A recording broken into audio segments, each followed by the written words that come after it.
پیٹھ پر سجدہ کرنا، اس کا کیا حکم ہے؟ چنانچہ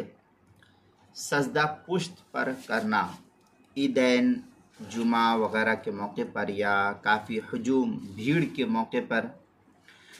اور بھیڑ میں چونکہ جگہ تنگ ہو جاتی ہے تو ایسے موقع پر ہجوم اور بھیڑ میں جگہ کی تنگی کی وجہ سے پچھلی صف والے اگلی صف والوں کی پشت پر سجدہ اگر کرے تو سجدہ کر سکتے ہیں،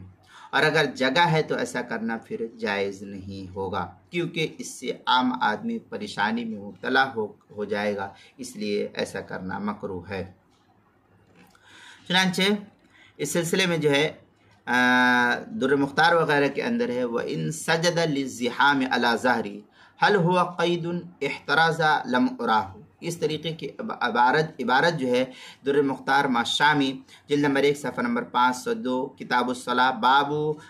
اذا اراد الشروع فی الصلاح، جو HM سعید کراچی کا چھپا ہوا نسخہ، اس کے اندر فتح القدیر کتاب الصلاح باب صفت الصلاح جلد نمبر 1 صفحہ نمبر 264، جو مکتبہ رشیدیہ کوئٹہ بلوچستان کا چھپا ہوا نسخہ، اس کے اندر حلبی کبیری صفحہ 286 جو سہیل اکیڈمی لاہور کا چھپا ہوا نسخہ، اس کے اندر الخامس السجدہ صفحہ نمبر 249 جو مکتبہ نعمانیہ کا چھپا ہوا نسخہ ہے، مکتبہ نعمانیہ کوئٹہ بلوچستان کا چھپا ہوا نسخہ، اس کے اندر نماز کے مسائل کا انسائکلوپیڈیا جلد نمبر 2 صفحہ نمبر 270 حروف تہجی سین، عنوان ہے سجدہ پشت پر کرنا، اس کے تحت جو اس کو نقل کیا ہے، اور نماز کے مسائل کا انسائکلوپیڈیا جلد نمبر 1 صفحہ نمبر 282 حروف تہجی